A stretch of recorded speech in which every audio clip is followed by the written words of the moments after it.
20대 여성으로 얼마 전에 결혼한 새내기 주부입니다. 결혼 전에는 빵집을 운영했는데 혼전 임신을 해서 결혼하는 바람에 현재는 빵집 문을 닫고 쉬고 있는 중이에요. 은재야, 이따 순종 괜찮니? 요즘 김치 냄새를 아예 못 맡겠어. 뭘 먹으면 올리는 통에 어디 나가서 식사도 못하겠고 죽겠다. 죽이라도 좀 사다 줄까? 바쁜 직장인한테 무슨 그런 부탁을 해. 내가 필요한 건 시켜 먹으니까 걱정 마. 은재 네가 의사 남편 만나서 시집 잘 간다고 좋아했는데 입덧으로 고생하는 거 보니까 또 괜히 빨리 시집 보냈나 싶네. 수경아, 누가 들으면 네가 친정엄마인 줄 알겠다. 너나 나나 서로한테 가족이지 뭐. 아니야? 친구 말 맞다나 수경이와 저는 가족이나 다름없는 사이예요. 사실 저나 수경이나 부모님이 안 계시고 고아원에서 나고 자랐습니다. 어려서부터 한 고아원에서 자라다 보니 친자매나 진배 없는 사이죠. 남편은 전문의 과정을 마치고 대학병원에서 일하는 흉부외과 의사예요. 제가 운영하는 빵집이 대학병원 근처 골목에 있었는데 저의 가게 단골이 그 사람이었죠. 은재야, 요즘도 네 시어머니 너 안 좋아하셔? 분가해서 사니까 딱히 자주 뵐 일은 없어서. 다른 시어머님들 보면 며느리 임신했다고 뭐 챙겨다 주시는 분들도 계시던데 너희 시어머니는 안 그러시니? 수경아, 너 벌써 잊었어? 나 결혼 허락도 겨우 받았는데 임신했다고 날 챙기시겠어? 그래도 네가 임신한 마당에 결혼 물을 수도 없는 노릇인데 좀 잘해주시면 어디 덧나? 나 그런 것까지 바라지도 않아. 솔직히 입장 바꿔서 금이야 오기야 기른 의사 아들 장가 보내는데 고아 출신의 혼전 임신까지 한 며느리가 뭐가 이쁘시겠어. 넌 왜 자꾸 네 가치를 낮춰서 말해. 고아인 게 뭐 네 잘못이야? 임신은 또 뭐 너 혼자서 했다니? 하늘을 봐야 별을 따는 법인데. 수경아, 언제나 너는 내 편 들어줘서 너무 든든하다 내가. 너 병원에서 절대 스트레스 받지 말라고 했다고 들었는데 괜히 네 시어머니 등살에 너 시달릴까 걱정이다. 신혼여행 다녀온 뒤로 딱히 그런 거 없었어. 너무 걱정 마, 수경아. 입덧이든 시어머니 일이든 뭔 일 생기면 꼭 전화하고, 알았지? 알았어. 고마워. 친구와 전화를 끊고 앉아있는데 한숨이 푹 나오는 게 사실이었어요. 축복받지 못하는 결혼을 한 게 사실이었고 여전히 저와 시어머니 사이는 찬바람이 돌고 어색했으니까 말입니다. 그때였어요. 현관벨이 울려서 나가보니까 마침 인터폰에 시어머니 얼굴이 뜨는 겁니다. 연락도 없이 어쩐 일이실까 싶은 생각에 바짝 저도 모르게 겁을 집어먹고 문을 열어드렸더랍니다. 어머니 오셨어요? 그래, 지나는 길에 잠시 들렀다. 어째 너는 시어머니가 왔는데 하나도 반가운 얼굴이 아니다. 그럴 리가요. 그냥 너무 갑작스레 오셔서 제가 너무 놀라서 그래요, 어머니. 그 말은 그러니까 기별 없이 앞으로는 오지 마라 뭐 그런 뜻이니? 아니요, 제 말은 그런 게 아니라요. 말을 섞으면 섞을수록 뭔가 야단 맞는 일만 생기는 느낌이었죠. 보수적인 성향의 시어머니는 저와 남편이 혼전 임신을 했다는 사실도 무척 탐탁지 않아 하시던 분입니다. 입덧은 좀 어때? 울렁거림이 심해서 먹는 걸 조심하고 있습니다. 안 먹혀도 이거저것 골고루 챙겨 먹으렴. 이거 속 안 좋을 때 먹을 만한 과일들 좀 챙겨왔다. 감사합니다, 어머님. 그래도 며느리가 입덧한다고 과일까지 챙겨 오셨구나 싶어서 저는 감사한 마음으로 과일 바구니를 받으려는데 대뜸 그런 말씀을 하시는 시어머니셨어요. 성훈이 월급 통장 네가 관리한다면서? 네, 어머니. 그럼 성훈이한테 따로 말할 것도 없겠구나. 내 아들 월급의 40% 매달 여기로 입금하렴. 그러면서 시어머니는 대뜸 문자 메시지로 시어머니의 계좌번호를 보내시는 겁니다. 성훈 씨 월급의 40%를요? 솔직히 다달이 월급의 40%면 적은 금액이 아니었기에 저는 놀랄 수밖에 없었죠. 왜? 싫으니? 시어미가 남편 월급에 감 놔라 배 놔라 하는 것 같아서 듣기 싫어? 아니요, 그런 뜻이 아니라요. 어머니 적은 돈이 아니라서 제가 조금 당황을 해서 그만. 솔직히 속으로 엄청 놀라고 당황한 게 사실이었죠. 남편과 결혼하면서 다달이 시어머님께 얼마간의 생활비와 용돈을 드리기로 약속한 건 사실이었지만 월급의 40%나 되는 금액을 생각한 건 아니었기 때문입니다. 저는 고아원 퇴소 후 20대의 대부분을 제대로 된 옷 한 벌 사입지 않으면서 악착같이 독하게 돈을 모아 조그만 빵집을 오픈한 자영업자였고 남편 역시 자문의 자격증을 취득한 지 얼마 안 된 새내기 의사였기에 저희 부부 경제 사정이 그리 넉넉하다 할 수 있는 형편은 아니었거든요. 그래도 시어머니께서 홀몸으로 얼마나 남편을 지극정성 힘들게 키우셨는지 알기에 저는 일체 불만 표시를 안 하기로 마음을 먹었더랍니다. 알겠습니다, 어머님. 말씀하신 통장으로 다달이 돈 붙일게요. 알았다. 임신 초기에 제일 조심해야 하는 법이니 쉬어라. 딱 용건만 말씀하시곤 자리를 떠나버리시는 시어머니셨어요. 그날 남편이 퇴근했고 저는 시어머니께서 전한 말씀을 그대로 전달했죠. 엄마가 내 월급의 40%를 보내달라 하셨다고? 아까 낮에 오셔서 그런 말씀하셨어. 그렇게 하겠다고 대답했고. 그래? 이해해줘서 고맙다, 은재야. 내가 아무래도 투잡을 뛰어서라도 돈을 더 벌어야겠네. 남편 역시 이런 방구 별 불만 표시도 없이 농담처럼 넘어가길래 저는 그 일을 더는 문제 삼지 않았습니다. 그 얘기를 들은 친구 수경이는 당연히 펄쩍 뛰었고요. 뭐? 네 남편 월급의 40%를 다달이 보내달라 하셨다고? 엊그제 와서 그런 말씀 하시더라. 너한테 의견을 묻는 것처럼 말씀하셨니? 아니, 내 의견 같은 건 중요한 분위기가 아니었어. 사실을 말하자면 거의 통보 같았다고 해야 하나? 그럼 너희 시어머니 문제 있는 거 아니니? 아니, 요즘 세상이 어느 때인데 며느리에게 아들 월급을 그리 당당하게 요구하시니? 한두 푼도 아니고 월급의 40%씩이나? 나도 놀랐어, 많이. 우리 전셋집도 대출받아 마련한 거라서 갈 길이 먼 게 사실인데. 은재 네가 부모님 도움 없이 결혼했어도 혼수며 신혼집 마련할 때 네 역할도 컸잖아. 너 20대 내내 허리 휘게 빵집 운영하며 독하게 모은 돈으로 결혼 준비한 건데. 우리 시어머님도 평생 성훈 씨 키우느라 고생 많이 하셨으니까 그 정도 드려야 하는 게 도리일지 몰라. 어머 얘, 솔직히 지금 네 시어머님이 어디 편찮으시거나 너희 부부 도움 없이 살아가기 힘든 상황도 아니시잖니. 편의점 운영하시는 사장님이라면서 어떻게 다달이 그런 큰 돈을 요구하시는 거야? 친구의 말에 저 역시 대답할 말이 딱히 떠오르지 않더군요. 친구 말 맞다나 건강이 안 좋으시다거나 경제적으로 힘든 상황이셨더라면 수긍이 갔을 텐데 시어머님께서는 건강하신 데다 편의점을 운영하는 점주셨거든요. 그렇다고 통보하듯 말씀하시는데 거기다 대고 태클도 못 걸겠더라. 성훈 씨도 오케이 하는데 내가 뭐라고 그럴 거야. 의사 남편이랑 살면 다 너처럼 그렇게 시집살이 하는 거야? 참, 아무리 그래도 좀 너희 시어머니 너무하신다 얘. 요즘 노후 대비 제대로 안 된 부모님 계시면 내 집 마련 불가능하다는 말까지 나오는 시대에 너 그러다 언제 대출금 갚으려고? 친구 말을 들을수록 저 역시 서운한 감정이 드는 게 사실이었죠.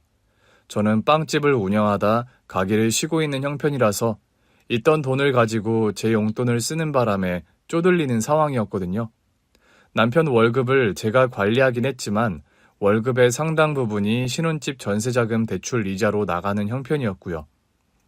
몇 날 며칠을 고민하다 저는 결국 남편에게 말을 하고 말았죠. 자기야, 당신 월급의 40%를 어머님께 다달이 드리는 건 좀 무리지 않아? 저번엔 오케이 하더니 갑자기 무슨 말이야. 어머님 뜻이 완강하셔서 일단 승낙은 했는데 아무리 생각해도 우리 형편에 다달이 그런 큰 돈을 드리는 건 아직 오바 같아서.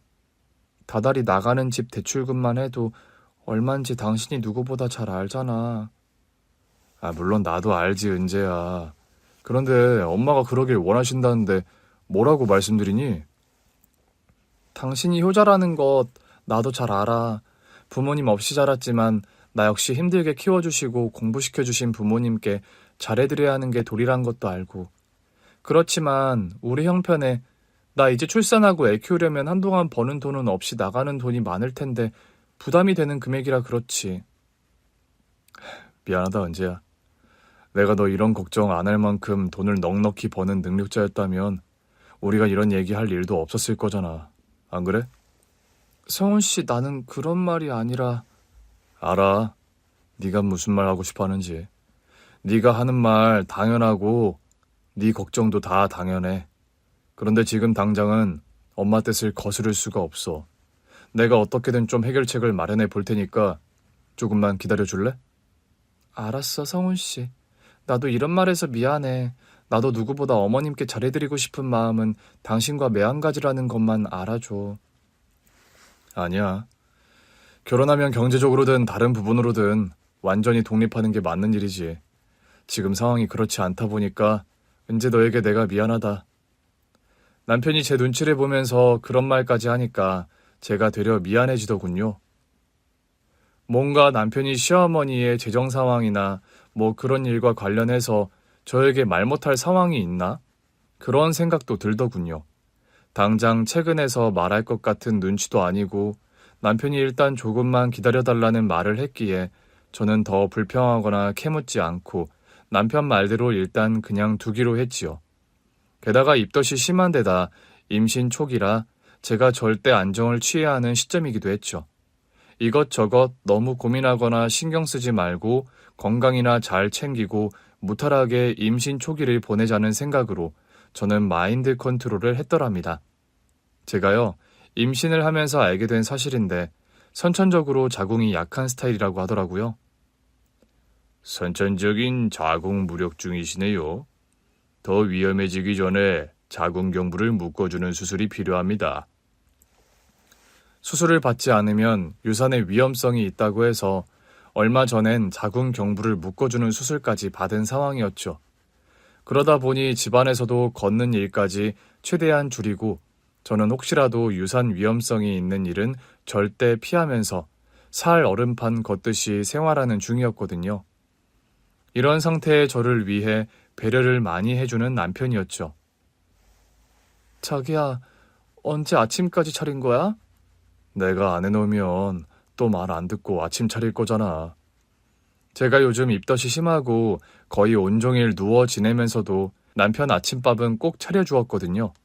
남편은 늦잠 자지 왜 고위험 임산부가 아침 차리느라 동동거리냐며 잔소리를 했었고요. 그래도 병원 일이 얼마나 고된지 잘 알고 있었기에 간단하게라도 저는 아침을 차려주려고 했었죠. 그런 저를 위해 불어 일찍 일어나서 본인이 아침을 차리는 남편이었어요. 이럴 거면 우리 그냥 둘 다 아침 굶기로 해. 당신 안 그래도 잠 부족한데 새벽같이 일어나서 아침 차리려고? 그냥 딱 40분만 일찍 일어나면 돼. 습관되니까 할만해. 걱정 마. 나 시집 참 잘 온 것 같아. 이런 호강하면서 사는 거 보면. 뭐? 이 정도 가지고 호강이라고 그러니? 앞으로 당신 호강할 일 훨씬 더 많이 남았으니까 기대하라고. 된장찌개 끓이는 법은 언제 배웠어? 내가 한 것보다 더 맛있는데? 요즘은 너튜브에 다 나오잖아. 나 맨날 병원에서 쉬는 시간에도 다음날 아침 메뉴 레시피 검색하는 게 습관이 됐어. 아유, 그러지 마, 여보. 간단하게 빵이랑 스프 같은 거 해서 먹어요. 아니야. 당신 입덧해서 조금을 먹어도 영양가 있는 걸로 먹어야 해. 참, 오늘부터 우리 엄마 이틀에 한 번 집에 오셔서 우리 집 청소해 주시기로 했어. 뭐요, 어머님이? 왜 그렇게 놀라? 요즘 당신 컨디션 말씀드렸더니 집안일 일절 안 된다고 청소 같은 힘들어가는 일 엄마가 하루 걸러 오셔서 대해 주신다는데? 어머님께서 일하시는데 내가 어떻게 쉬고 있어. 그러지 마시라고 해, 제발. 저는 상상만 해도 너무 불편하고 게다가 죄송해서 제발 관두시게 하라고 남편에게 부탁하다시피 했더랍니다. 자기야, 당신도 우리 엄마를 너무 무서워하지만 말고 좀 가까워질 생각을 해보는 게 어때? 우리 엄마 성격 칼칼하고 엄한 면이 있는 것도 사실이지만 그래도 요즘 누구보다 당신 건강 걱정하시는 분인데. 어머님 편의점 일로도 바쁘신데 우리 집 살림까지 부탁드리는 거 죄송해서 그러지. 우리 그럴 거면 차라리 시간당 부르는 도우미 아주머니를 부르자. 돈 없어도 차라리 그 편이 마음 편하겠어, 자기야. 나도 엄마한테 죄송해서 그 말씀 드렸는데 돈 아껴서 모을 생각 안 하고 그런데 돈을 쓰려 하냐고 야단 맞았어. 엄마가 두 다리 멀쩡하고 아픈 데 없는 본인이 있는데 왜 청소하는데 사람을 써서 돈을 쓰냐고. 어머님도 참. 제 건강 상태를 걱정해서 청소와 살림을 도와주신다는 시어머님이셨죠. 사실 병원에서 극도로 몸을 아끼고 조심하라는 얘기를 들은 걸 사실이었습니다. 자궁 무력증이란 게 한 번이라도 유산을 하게 되면 습관성이 되기 쉽고 제 상황이 조금만 방심하면 유산 가능성이 높은 일촉즉발의 상황이었거든요. 저는 그래서 차라리 집안을 어지럽혀 두더라도 임신이 안정기에 접어들 때까지 깔끔하게 사는 걸 어느 정도 마음속으로 포기한 상태였어요. 청소며 살림을 도와주신다는 시어머니 말씀이 감사하긴 했지만 평소 어색한 사이와 저를 며느리로 탐탁지 않게 여기시는 마음을 알았기에 영 가시방석에 앉은 기분이 들더라고요. 요즘 몸은 좀 어떠니? 집에서 조심하고 지내니까 아직까지는 괜찮아요. 사람 하나 만들어 세상 밖으로 내보내는 게 쉬운 일이 아니다. 욕실이랑 싱크대 청소부터 좀 해야겠구나. 죄송해요, 어머니. 그런 말 말아라. 청소도구 어디 보관해뒀니? 시어머니께서 몸소 욕실이며 싱크대, 냉장고 청소까지 말끔하게 해주시더니 제가 먹을 저녁 식사와 밑반찬까지 마련해두고 돌아가시는 겁니다. 어머니, 식사라도 하고 가세요. 좀 있으면 성훈 씨 들어올 시간 다 됐는데요. 저녁은 둘이서 먹으렴. 나는 또 편의점 나가봐야 할 시간이다. 시어머니께 너무 죄송하고 감사한 마음이 들더군요.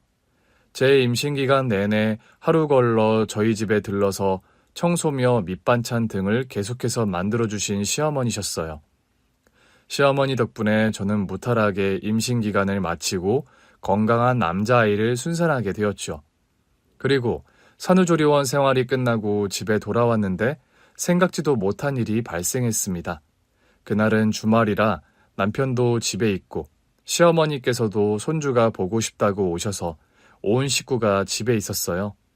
저는 아기에게 모유 수유를 한참 하고 있었는데 현관벨이 울리는 겁니다. 올 사람도 없는데 누구지? 성훈아, 너 아직 은지에게 말 안 했니? 뭐라고 말을 꺼내야 할지 모르겠어서 아직이요. 그리고 다음 주에 오신다고 한 거 아니었어요? 녀석아, 내가 이번 주라 했지 언제 다음 주라 했어? 저 분명 엄마한테 다음 주에 오신다고 들었는데요. 지금 그게 중요한 게 아니니 얼른 가서 문이나 열어드려. 너는 그런 거 착각하며 어떻게 어려운 의대 공부는 한 거냐? 시어머니의 타박을 들으며 남편이 현관문을 열어줬는데 웬 처음 보는 중년 아주머니 한 분이 들어오시는 겁니다. 그런데 그 아주머니의 얼굴을 보는 순간 저는 소스라치게 놀라게 말았죠. 그 아주머니의 얼굴이요. 제가 봐도 저와 너무 똑같이 생긴 겁니다. 누구세요? 네가 은재니? 은재야, 반갑다. 난 네 엄마 최정숙이야. 그런 말을 하면서 오열을 터뜨리는 아주머니였어요. 저는 너무 갑작스러운 상황에 내가 꿈을 꾸고 있는 건가 그런 생각이 들 정도였죠. 말을 너에게 전한다는 게 자꾸 타이밍을 놓쳤구나. 그리고 미국서 병원 일정이 계속 변동이 생기는 바람에 너희 어머니께서 일 다 마치고 나면 너에게 전하라고 하셔서. 어머니라뇨? 은재야, 인사드려.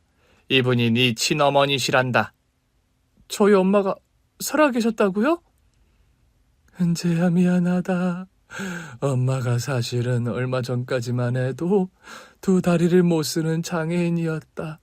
그런데 네 시어머니께서 우연히 날 보시고 은재 네 친엄마인 걸 알아보셨어. 그리고 집 한 채 값을 들여서 엄마 다리를 낫게 해주셨어.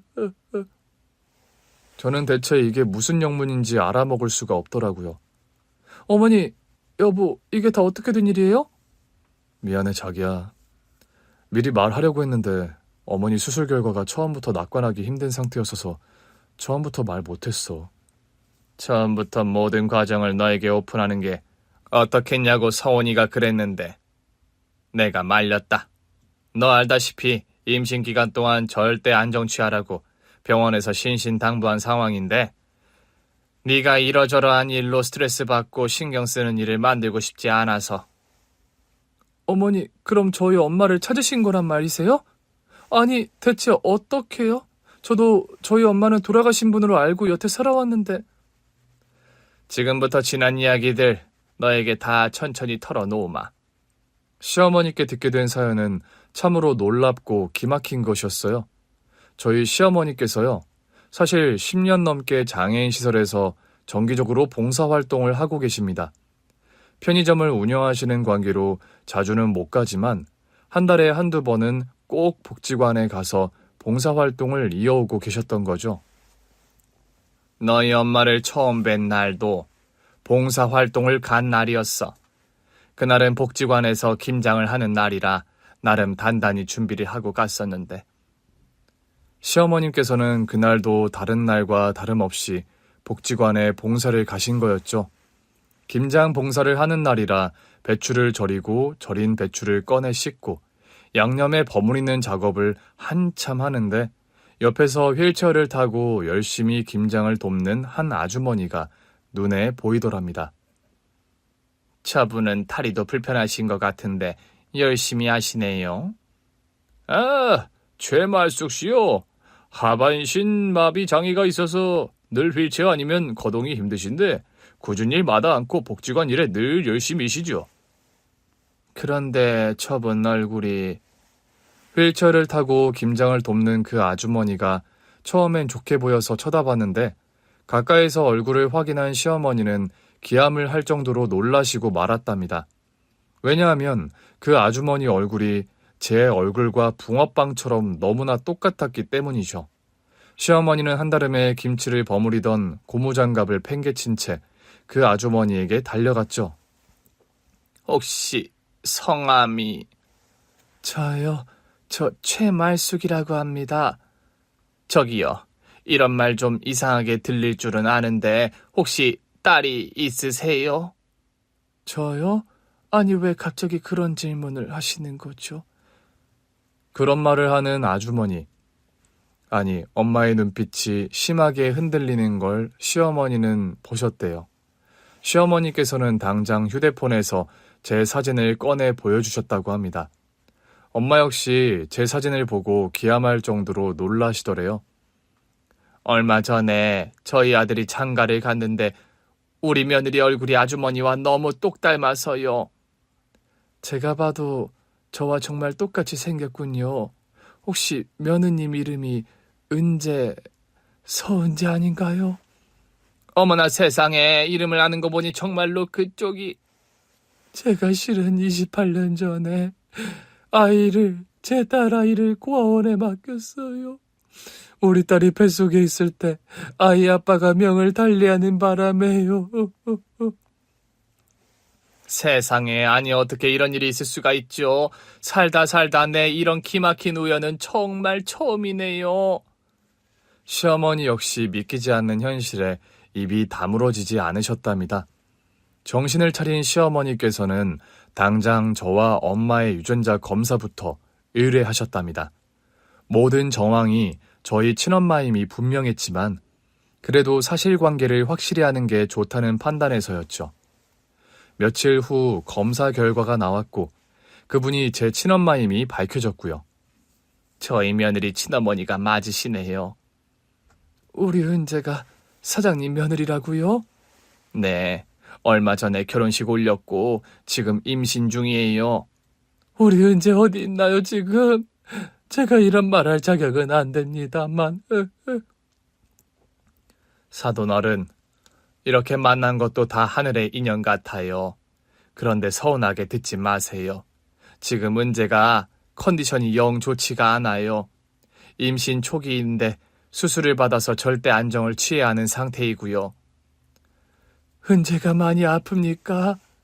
자궁이 좀 약해서 애가 안 떨어지게끔 하는 수술을 받고 집에서 누워 지내요. 심정적인 충격이나 스트레스 절대 피하라는 말 병원에서 들었고요. 세상에 이를 어쩌면 좋죠? 너무 걱정은 마세요. 수술도 잘 되었고 안정 잘 취하고 조심하면 순산할 수 있을 거라고 했으니까요. 감사합니다, 사돈어른. 우리 딸아이를 많이 신경 써주셔서요. 아닙니다. 제가 혼자 힘들게 키운 아들 욕심에 저 솔직히 말씀드리자면 아이들 결혼 쌍수 들고 환영한 입장은 아니에요. 시어머니께서는 결혼 초기에 결혼을 반대했던 일들을 저희 엄마에게 솔직하게 털어놓으셨다고 합니다. 그렇다고 제가 지금까지 은재를 며느리로 인정 안 한다 그런 말은 절대 아니니 오해 마세요. 여러 가지로 부족한 저희 딸을 며느리로 받아주셔서 제가 되려 감사하지요. 제가 애미라고 이런 말씀 드릴 자격도 없는 사람이긴 합니다만. 아니에요. 사정 들어보니 어쩔 수 없는 사정이셨는데요. 제가 은재 낳았을 때 어떻게든 제가 키워보려 했습니다만 기초수급자 지체장애인 엄마가 아이를 혼자 키우는 건 절대 무리라고 하도 주변에서 성화를 부려서 그만. 반지하 방에 살더라도 우리 은재를 제가 거둘 걸 하는 오해를 많이 했습니다. 여기 복지사 선생님께 들어서 다 알고 있어요. 그때 사부인께서는 형편도 힘드셨지만 또 몸에 종양이 생겨서 위험한 수술을 앞두고 있었다면서요. 그때는 어찌 된 건지 제 살라를 장담하지 못한다는 말까지 병원에서 들어서 은재를 고아원에 맡길 수밖에 없었어요. 갓난이 핏덩이를 떼어놔야 하는 심정이 오죽하셨겠어요. 그렇게 저희 친엄마를 만나게 된 시어머니셨던 겁니다. 시어머니는 당장 저희 친엄마 존재를 남편에게 말했다고 합니다. 그리고 남편에게 그런 부탁을 하셨대요. 성훈아, 은재 어머니 이렇게 만나게 된 것도 하늘의 인연 같다. 이왕 이렇게 된 거 은재 만나실 때까지 우리가 다른 준비를 또 해보는 건 어떠니? 다른 준비라뇨? 내가 알아보니까 미국 유명한 병원에 은재 어머니 같은 분들 다리 수술로 유명한 명의가 있다던데. 엄마 그런 건 언제 다 알아보셨어요? 네 장모가 있는 복지관에 사회복지사와 이런저런 얘기 나누다가 알게 된 사실이다. 미국에 이런 신경마비로 다리를 못 쓰는 환자들 수술을 아주 귀신같이 잘하는 병원이 있다고 말이다. 단점이라면 수술비가 아주 비싸다라는 거라더라. 그래서 은재 어머니도 여태 수술받지 못하신 거고. 병원비랑 수술비 정보 좀 알아볼까요? 그래, 우리 선에서 할 수 있는 최선을 다해보자꾸나. 남편과 시어머니가요, 저희 엄마 다리 수술해 주신다고 그렇게 사방팔방 돌아다니며 정보를 얻고 막대한 수술비를 마련하기 위해서 둘이서 동분서주했던 겁니다. 어머님, 그럼 다달이 이사야람 월급에서 40% 달라고 하셨던 게 저희 엄마 다리 수술 비용 때문에 그러신 거였어요? 그래, 이제 와서 얘기지만 그렇게 안 하면 어디 우리 형편의 그 수술비며 병원비를 감당하기 힘들었어.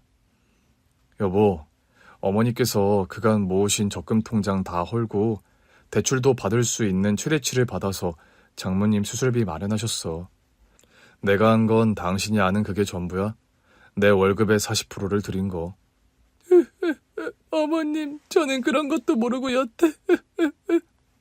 사부인, 박서방, 평생 저는 은재 위해서 엄마 노릇 하나 해주진 못했는데 이런 저를 위해 그런 배려를 해주셔서 드릴 말씀이 없어요. 감사하고 죄송합니다.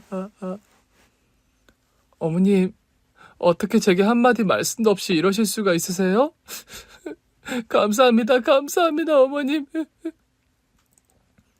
그동안 괜히 서운했지? 네가 말은 안 해도 네 심정 나도 다 짐작은 갔다.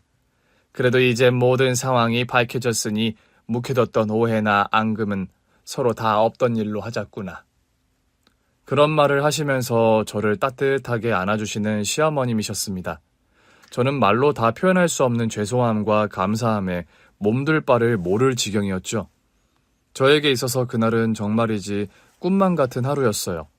저는 고아원에서 자라는 동안 저에게 친어머니가 안 계시다고 생각하고 살아왔습니다. 물론 세상 천지 엄마 아빠가 없는 사람은 아무도 없겠죠. 그렇지만 저는 고아원에 맡겨질 때부터 부모님에 관한 어떤 소식이나 흔적 같은 것이 아예 없었기에 저는 그냥 천의 고아 팔자인가 보다 하고 포기하고 살아왔던 게 사실입니다. 엄마에게서 듣게 된 과거의 사연 또한 가슴이 무척 아픈 것이더군요. 은재야, 이제 와서 이런 얘기 변명처럼밖에 안 들리겠지만 네가 궁금해하고 또 알고 싶어하니 말할게. 엄마, 저 엄마 원망하고 타박하려는 말을 하려는 게 아니니 다 솔직하게 말씀해 주세요. 그래, 그렇게 하마. 이런 얘기를 이제 와서 털어놓는다고 너에게 엄마 노릇 못한 과거가 용서되지는 않겠지만 말이야. 저희 엄마는요, 사실 날 때부터 장애인은 아니셨다고 합니다. 엄마는 5살 무렵 부모님께서 한날 한시에 교통사고로 돌아가시는 바람에 고아원에 맡겨졌다고 합니다. 그런데 초등학교를 졸업하던 무렵 수학여행을 떠난 곳에서 불의의 사고를 당한 엄마셨대요. 숙소에서 친구들과 장난을 치다가 창문에서 떨어지는 바람에 엄마는 영영 걸을 수 없는 처지가 되어버리신 거죠. 고아인데다 하반신 마비라는 상황이 어린 마음에도 감당하기 힘든 장애가 되더구나. 하루하루 버티듯 살아가던 나에게 유일한 위안이 되어준 사람이 너희 친아빠였어. 저희 아빠는 고아원에 봉사를 오는 대학생이었다고 해요. 엄마가 중학교 3학년 되던 해에 처음 고아원 봉사를 온 대학생 오빠가 저희 아빠셨던 겁니다. 말수가, 너는 왜 애들이랑 안 놀고 맨날 교실에만 틀어박혀 있니? 같이 뛰어놀지도 못하고 그냥 다 짜증나서요. 혼자 있는 게 제일 마음 편하기도 하고. 너 원래 누구랑 말하는 거 싫어하니? 네, 싫어해요. 솔직히 오빠도 귀찮으니까 저리 좀 비켜주실래요? 고슴도치처럼 뾰족하게 구는 엄마였지만 아빠는 그런 엄마의 성격을 받아주면서 봉사를 올 때마다 먼저 스스럼 없이 다가가 주셨다고 합니다. 원장 선생님께 들으니까 말숙이 너 초콜릿 만드는 거 좋아한다면서? 이거 초콜릿 만들 때 쓰는 틀이야. 이걸 왜 저한테 주세요? 너 좋아하는 일 하면서 좀 웃으면서 지내라고. 왜? 주면 안 돼? 나한테 왜 잘해주세요? 잘해주고 싶은데 뭐 꼭 이유가 있어야 되니? 저번에 보니까 너 웃을 때 참 이쁘더라. 너 웃는 모습 보고 싶어서 그래. 별뜻 없어. 감사해요, 선물. 다음에 만났을 때 나한테 초콜릿 만들어서 몇 개 주면 고맙겠다. 저희 아빠는 당시 호텔 조리학과에 다니는 요리사 지망생 대학생이었다고 합니다. 정기적으로 엄마가 지내던 고아원에 봉사를 오면서 엄마와 가까워지셨고, 엄마가 고아원 퇴소 후 성인이 된 후에는 자연스레 연인으로 발전을 했던 거죠. 엄마가 고아원을 나와 홀로서기를 할 때가 되어서는 아빠가 집을 얻어서 두 분이 함께 동거를 시작하셨다고 합니다. 말수가, 너는 초콜릿 잘 만드니까 내가 나중에 식당 열면 네가 디저트 담당하는 거야. 어때? 생각만 해도 신난다, 오빠. 나 이럴 게 아니라 제과제빵 학원이라도 다니면서 제대로 배워볼까? 그거 좋은 생각인데? 프랑스에 유명한 초콜릿 학교가 있다던데 나중에 내가 돈 많이 벌면 말숙이 너 유학 보내줄게. 그런 약속을 하며 미래의 꿈에 부풀어 있던 엄마와 아빠였다고 합니다. 가진 거 하나 없었고 초라한 원룸 한 칸이 신혼살림의 전부였지만 사랑 하나로 행복한 두 분이셨던 거죠. 그러던 어느 날 갓 부임한 중식당에서 일을 마치고 돌아오시던 아빠가 트럭에 치여 사고를 당하고 말았답니다. 당시 제빵학원을 다니던 엄마는 헐레벌떡 병원에 도착했지만 이미 아빠는 숨을 거둔 상황이셨죠. 오빠, 날 혼자 두고 떠나면 어떡해? 뱃속의 아이는 어떡하라고? 슬픔과 황망함 속에 장례를 치렀고 엄마는 망연자실을 할 수밖에 없었죠. 아빠를 떠나보낸 상황에서 엄마는 난상 끝에 저를 겨우 낳으셨다고 합니다. 우리 아기 건강한가요? 네, 예쁜 공주님을 낳으셨어요. 엄마 혼자서 아이를 키울 형편이 아니라는 주변의 만류에도 엄마는 저를 어떻게든 키워보려고 안간 힘을 쓰셨다죠. 산후조리도 책 안 끝난 상황에서 복지관에 일을 나가며 하루하루 버티듯 살아가던 어느 날 엄마는 일을 하다 쓰러지셨고 구급차를 타고 실려간 병원에서 청천벽력 같은 선고를 받아야 했다고요. 척추에 난치성 종양이 생겼습니다. 당장 수술 받으셔야 하는 위험한 상황입니다. 수술을 받으신다 해도 생존 가능성을 낙관하기 힘든 상황이고요. 네? 제가 수술을 받아도 죽을지 모른다는 말씀이세요? 죄송합니다. 저희 입장에서 딱히 드릴 말씀이 없네요. 엄마는 그때 찢어지는 마음으로 저를 고아원에 보낼 수밖에 없으셨던 거죠. 엄마의 지나온 이야기를 들으니 저 역시 너무 마음이 아팠습니다. 아이를 낳은 지 얼마 안 된 시점이긴 했지만 아이를 낳은 엄마 입장이다 보니 어린 핏덩이 아기를 고아원에 보내야 했던 엄마 심정이 어땠을지 상상이 가지 않을 정도로 억장이 무너지더라고요. 엄마, 이제 더는 과거 얘기 묻지 않을게요. 제가 엄마 상황이었다 하더라도 다른 방법이 없었을 거예요. 아니다, 은재야. 아무리 상황이 어려웠더라도 자식을 버린 부모에게 면죄부가 지어질 수는 없는 일이야. 버리다뇨. 엄마는 저를 버린 게 아니라 조금이라도 나은 환경에서 제가 자라기를 바라신 거잖아요. 이제 저도 엄마가 된 입장에서 엄마 마음 다 이해해요. 고맙다, 은재야. 그렇게 엄마를 이해해줘서. 저와 엄마는 한참을 끌어안고 오열했습니다. 엄마, 그런데 수술받은 다리는 이제 정말 괜찮으신 거예요? 너희 시어머니와 남편이 수소문 끝에 미국서도 유명하다는 명의가 있는 병원에 나를 데려갔다. 아파트 한 채 값 넘는 돈을 내 수술비에 쓰셨는데 이 빚을 대체 어떻게 갚아야 할지 모르겠구나. 엄마 말씀을 들으니 시어머니께 새삼 다시 감사하다는 마음이 들더라고요. 아기를 낳고 모유 수유가 마무리된 즈음 저는 다시 베이커리를 오픈을 재개했습니다. 여러 가지로 시어머니께 빚도 갚고 싶었고 또 저희 엄마가 초콜릿 만드는 일을 계속 해오셨기에 엄마와 함께 베이커리를 운영하기로 한 거였죠. 은재가 빵집 운영을 한 게 다 사부인 피를 이어받아서였네요. 저야 그냥 복지관에서 초콜릿 만들어 파는 정도였죠. 은재가 솜씨는 훨씬 더 좋아요.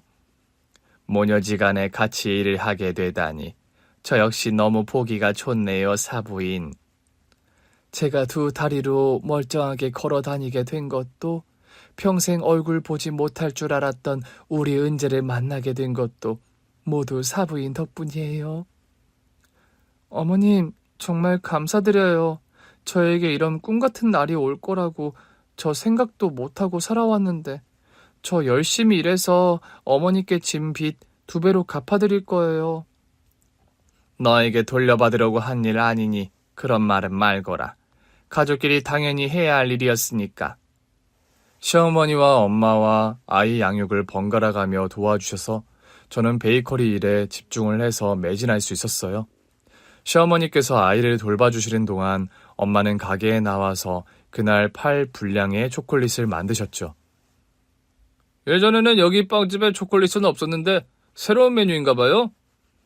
네, 제가 아이 낳고 가게 재오픈을 하면서 저희 엄마와 같이 운영을 하게 됐어요. 초콜릿 메뉴는 모두 저희 엄마가 직접 만드시는 거고요. 달지도 않고 맛이 너무 고급스럽네요. 빵이나 쿠키에 들어가는 초콜릿도 모두 그럼... 맞아요. 저희 엄마가 다 직접 만드시는 수제 초콜릿이에요. 이 집 빵 맛이야. 예전부터 유명했지만 초콜릿도 너무 맛있네요.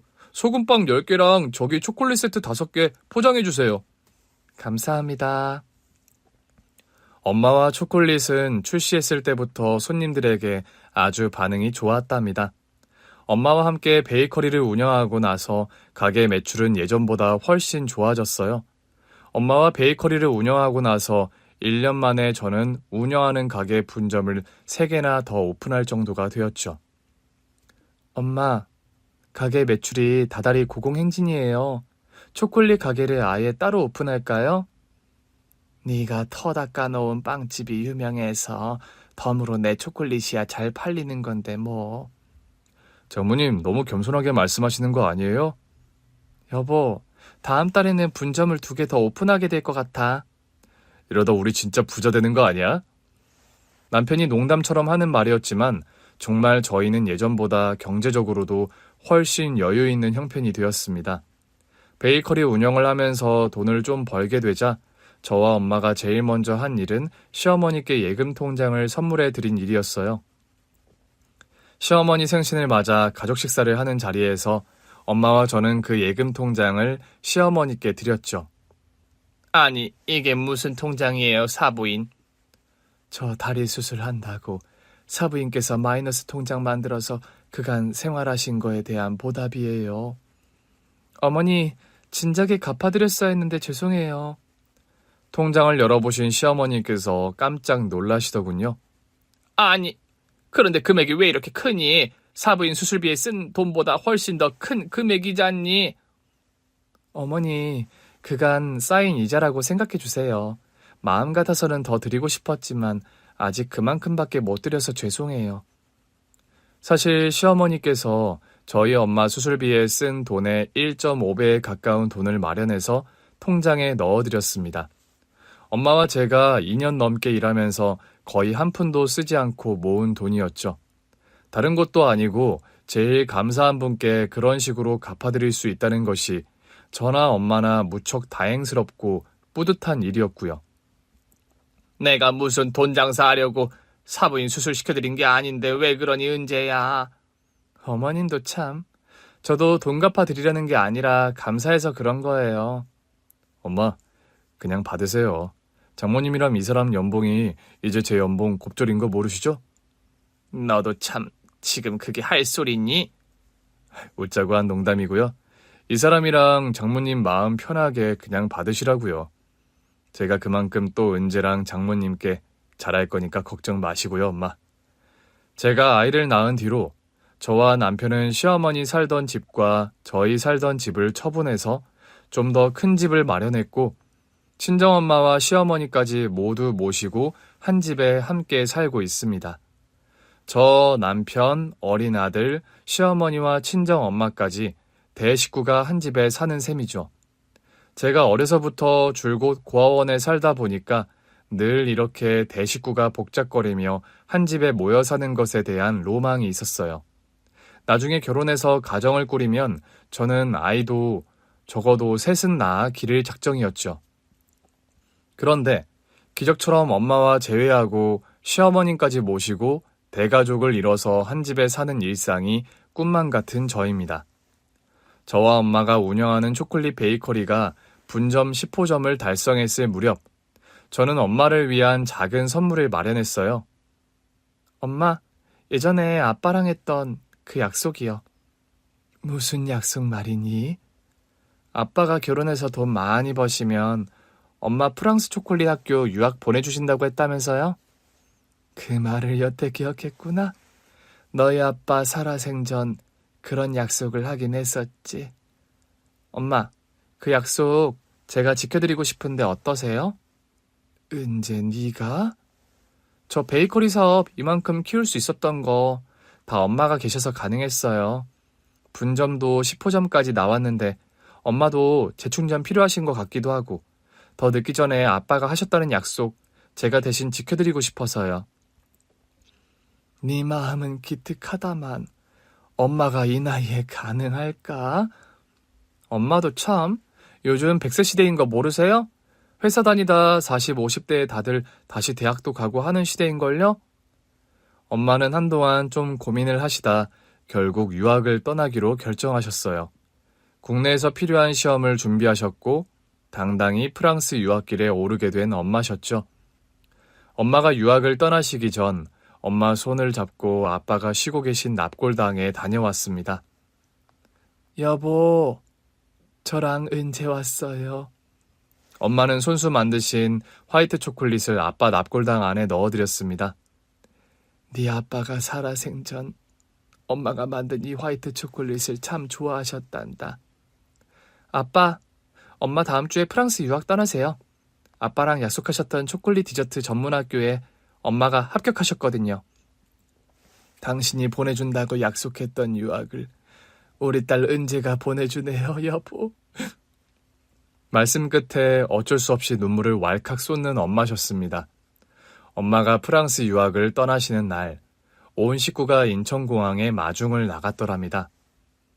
사부인, 모쪼록 유학 무탈하게 잘 마치고 돌아오세요.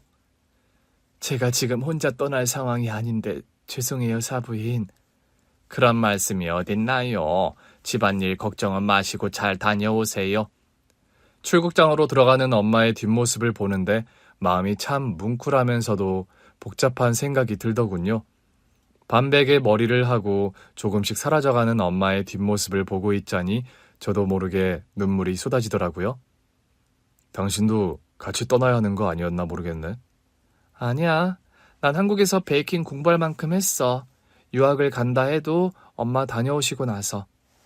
그 말은 장모님 다음 타자는 당신이라는 말로 들리네. 남편 말에 저는 그냥 대답 없이 빙그레 웃어주었습니다. 엄마의 지나온 인생이 어떠했는지를 알기에 일단 지금은 엄마가 공부를 하러 떠나시는 길을 마음껏 축하해드리고 싶은 마음이 컸거든요. 유학을 떠난 엄마는 다행히 그곳 생활에 잘 적응을 하시는 모양이더라고요. 적은 연세가 아닌데 젊은 사람들 틈에서 혹시 힘드시진 않을까 걱정하던 게 기우일 정도로요. 영상통화를 할 때면 현지의 젊은 친구들과 화기애애하게 수업도 받고 실습하는 모습을 가끔 보여주실 때가 있어요. 프랑스어 실력도 눈에 띄게는 엄마였습니다. 사부인 참 여러모로 대단하시다, 은재야.